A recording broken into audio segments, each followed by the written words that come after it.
Hello and welcome back to my channel. I am Beth and this is Spiral Path Arts, and you are here for one of the 31 days of Samhain. What are we doing today?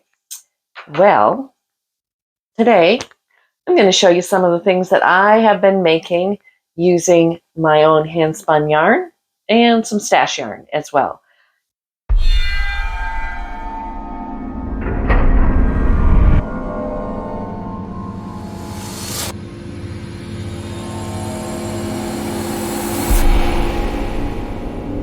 So when the weather starts getting a little bit cooler and I see the trees starting to change, I can't help but want to cast on some knitting project or grab my hook and do some kind of crochet blanket or something.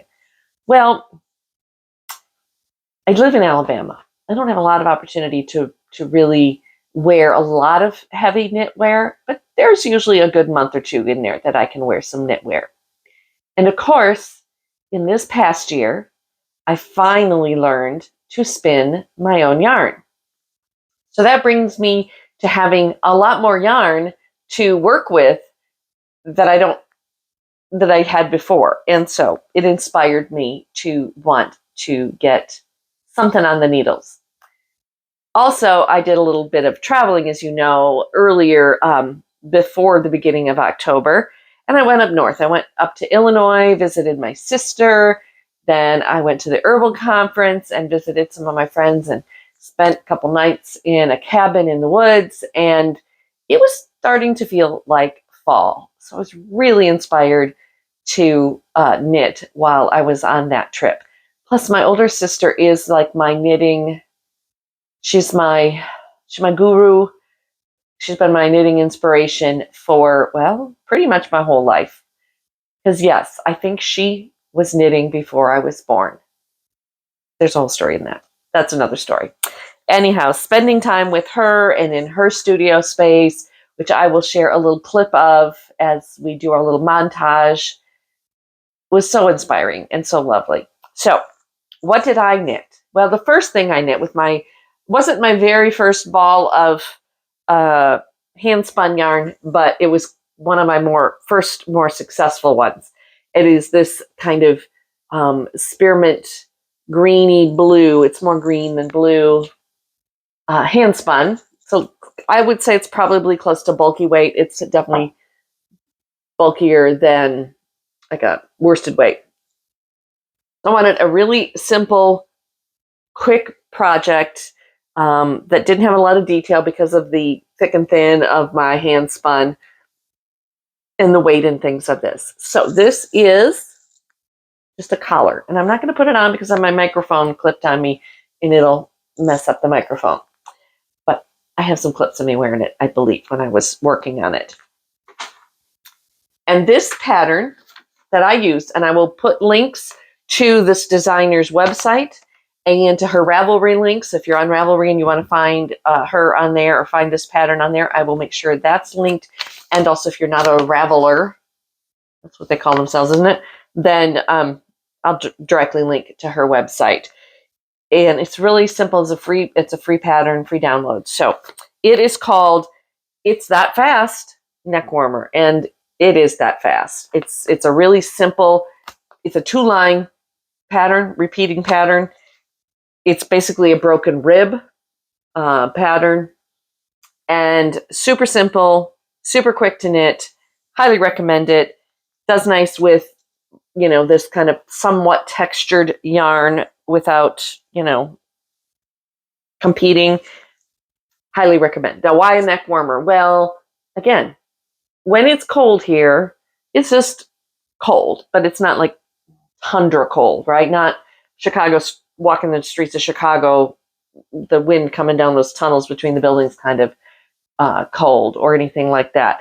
And a neck warmer is just right. You have it on. If your nose is cold or the air is really cold, you tuck your nose in and you keep yourself warm, or you can roll it down like a turtleneck.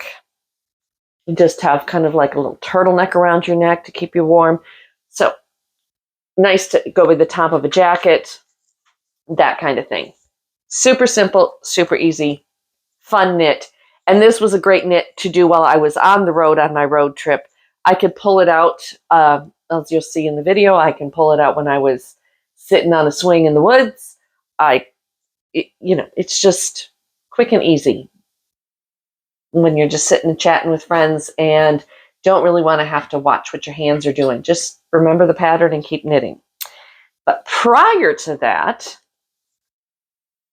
I made some fingerless mitts. One of my favorite, quickest, easiest gift giving ideas is to knit up some fingerless mitts. Now, there might be, probably is, some free patterns or instructions out there on the web for these, but they're so easy. Take your yarn, take your selected needle size that pretty sure is going to give a good gauge for your yarn. Usually it's on the yarn label if it's, commercially spun yarn and you still have the label, which I didn't, but it's basically worsted weight yarn. And I don't know what size needles I used. I can't remember. Knit up your swatch. Do a swatch gauge. How many stitches to the inch is it? Measure around your hand. How many inches is it around my hand? Multiply your stitches per inch towards how many inches to how many inches you have around your hand. That's how many stitches you want to cast on. If you're going to do a knit one, purl one, rib, make sure it's an even number. So as it goes around in the circles,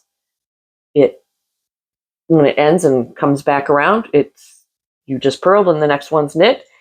And nice loose cast on, whatever your cast on of choice. And these are knit from the fingertips to the wrists. So I knit about an inch of rib, then I knit about an inch of plain stockinette in the round. Now, if you wanted these to barely your fingertips coming out, knit further before you break off for the thumb. Then you, instead of going in a circle, knitting in the round, you just knit back and forth for, 2.5 inches, enough for your thumb. Then you join back up in the round and you knit until you're done and you bind off and you get this nice little curled hem. If you don't want the curled hem, then do your ribbing at the forearms as well. And you can go up as high as you want. Depending on how much yarn you have, just keep knitting if you want really long ones to tuck up in your sleeves or what have you. That's all it takes. Very simple. Great project to learn to knit in the round. A lot of people, knit socks and things, but if you're not into wanting to figure out how to turn heels and do toes and all that, make some arm warmers. Okay? Same concept if you want to make leg warmers, by the way. You just don't need a hole for your thumb. You just make a tube. Measure the widest part of your leg that you want the leg warmer to go over. Do the math. Cast on. You're good to go. Anyhow, so I made these little ones out of some yarn that was just leftover yarn. I don't know what brand it is or anything. It's definitely wool, and it's I think it's got some mohair or something in it because it's got a little bit of fluff to it, but just some random leftover yarn that I had. But I still also had some of my first, where's the ball? Here it is. Oop. This is one of my first handspuns. And I believe this was my Malabrigo. And I wanted to make something out of it, but I didn't have a whole lot of it. So I did the same thing. Gauge is a little bit different for this one than it was for the others because the yarn is different. So again, I just had to do the math and cast it on and do the same thing. I don't have a second one yet. This one will be the second one. This is a much softer yarn, so I'm pretty sure it's a Malabrigo than the other one. It's not as scratchy. Almost silk-like. But of course, it's all my favorite colors. So it's got the pink, the purples, and the greens, and the grays. It's all the colors. So that was my first knitting project of the season. And my first knitting project with my own handspun yarn.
would hope you did.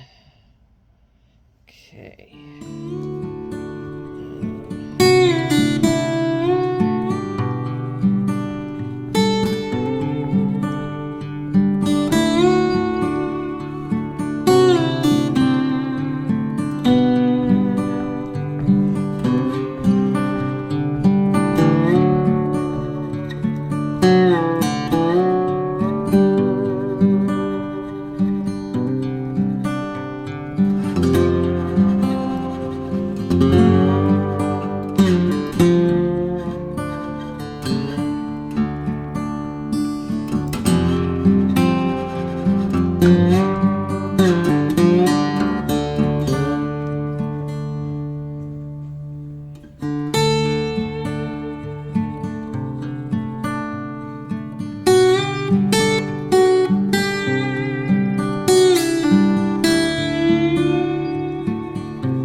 I'm really looking forward to moving into this winter season and the cold and the dark and pulling my spinning wheel out in front of my fake fireplace, my little space heater that looks like a fireplace, and spinning and knitting and casting on some other projects. So if you're a knitter or a crocheter or a spinner, let me know what you're planning on working on this winter. I'm really looking forward to it. Thanks again for being with me and joining me here. And if you like this video, please leave a thumbs up and subscribe and share it with a friend. All the good stuff. And I'll see you around. Peace out, witches. Thanks for being here. See you tomorrow.